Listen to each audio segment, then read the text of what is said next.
총선을 반년 앞두고 치러진 서울 강서구청장 보궐선거. 더불어민주당이 17%포인트 넘는 격차로 압승을 거뒀습니다.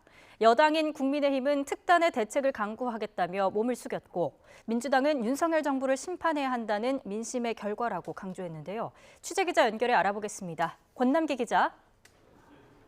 네, 국회입니다. 네, 이번 선거 결과에 대한 여야 반응 어떻습니까?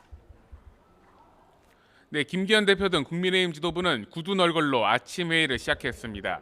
김 대표는 최선을 다했지만 선택받지 못했다며 결과는 겸허히 받아들이고 더욱 분골쇄신하겠다고 밝혔습니다. 이어 이번 선거의 패인을 냉철하게 분석하고 총선 승리를 위한 특단의 대책을 강구하겠다며 수도권 맞춤형 선거 전략을 마련하겠다고 강조했습니다. 우리 당이 약세인 지역과 또 수도권 등에서 국민들의 마음을 더 많이 얻을 수 있도록 맞춤형 대안을 마련하겠습니다. 처음부터 다시 시작한다는 각오로 더욱 낮은 자세로 민심에 귀 기울이겠습니다. 보궐선거가 치러진 서울 강서구를 두고 국민의힘의 험지였다는 말도 덧붙였습니다. 이를 두고 일각에선 김 대표가 이번 선거 결과에 대한 지도부 책임론을 의식한 것 아니냐는 해석도 나왔습니다. 국민의힘은 대책 마련을 두고 고심하는 분위기입니다. 오늘 아침 비공개 최고위 회의에선 주식 파킹 의혹 등이 불거진 김행 여성가족부 장관 후보자의 자진 사퇴를 대통령실에 건의해야 한다는 의견이 나온 것으로 전해졌는데요. 반면 민주당은 윤석열 정부 심판론을 내세우며 선거 대승 뒤 곧바로 대여 공세의 수위를 높이는 모습입니다. 민주당 홍익표 원내대표는 아침 회의에서 강서 구민과 국민께 감사드린다며 이번 선거 결과는 윤석열 정부의 폭주에 대한 준엄한 심판이라고 강조했습니다. 이제 윤석열 대통령이 답해야 할 차례입니다. 민심은 윤석열 정부의 국정기조를 전환하라고 요구하고 있습니다.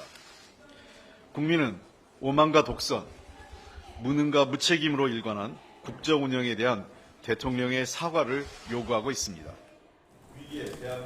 홍 원내대표는 이번 결과는 민주당에 대한 신뢰라기보단 좀 제대로 하라는 기회를 주신 것이라고 덧붙였습니다.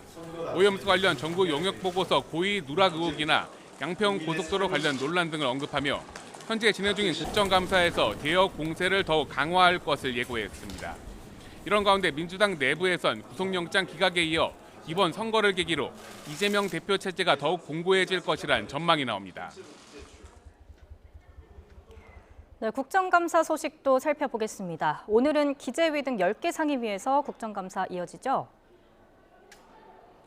네, 먼저 관세청과 조달청, 통계청을 대상으로 감사를 벌이는 기재위에선 전임 정부 당시 통계 조작 의혹을 두고 여야가 공방을 벌였습니다. 여당은 전임 정부 청와대의 개입 의혹을 제기했고 민주당은 현 정부 감사원의 짜맞추기식 감사가 문제라고 맞받았습니다. 국방위는 합참 등을 대상으로 국정감사를 진행합니다. 파행을 둘러싼 여야의 신경전 뒤 국감이 열렸는데 이스라엘과 하마스의 무력 충돌을 계기로 북한의 기습 공격 시나리오 등에 대한 점검이 이뤄질 것으로 보입니다. 최근 정부 여당이 제기한 9.19 남북 군사합의 효력 정지를 둘러싼 논란도 불거질 가능성이 큽니다. 해수부 대상 농해수위 국감과 원자력 안전위원회 대상 과방위 국감에선 어제에 이어 일본 원전 오염수 방류 관련 공방이 이어지고 있습니다. 지금까지 국회에서 전해드렸습니다.